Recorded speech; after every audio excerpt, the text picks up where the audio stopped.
Alright guys, so we got this 328i right here. Very common issue to hear a noise coming from the back, especially when driving.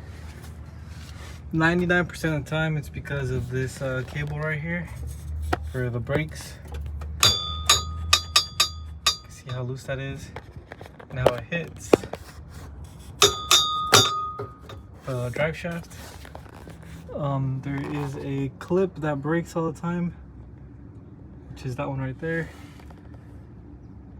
That clip is supposed to hold both brake lines together, but it breaks, you know, so we're gonna be replacing that today.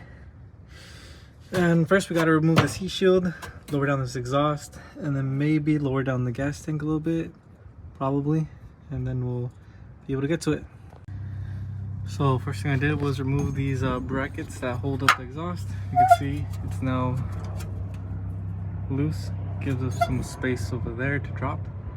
Like I said, there's one nut right here, same thing on the other side, there's another nut. So just loosen that up. Now we can take off that heat shield right there. Alright, there's the clip. So you can see it's broken. This cable has just been rubbing on the drive shaft. You can see it even has a groove mark right here. But that's the clip we have to replace. This is one bolt right there, I mean one nut. So once you loosen out that nut, it should come off. We might have to drop the gas tank because I think it's all together, but only have to drop a little bit. And just like that, the nut is off. The nut is off, as you can see, but it won't come out unless we drop the tank a little bit.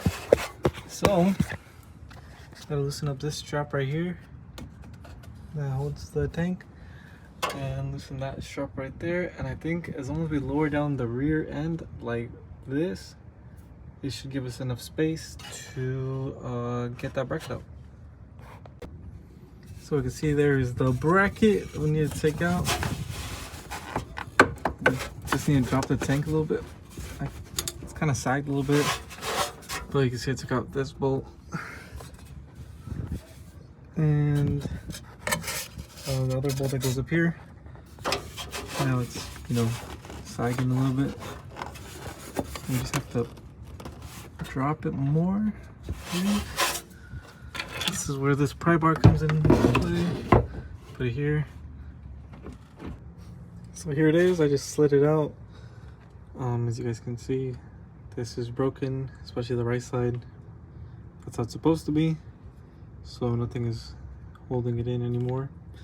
But we're just gonna slide this back in. As you guys saw, I used this to lower the tank down, and then it just slides out. But the thing that gets in the way is the stud on the top. It goes through here, so you really gotta lower the tank so it slides out.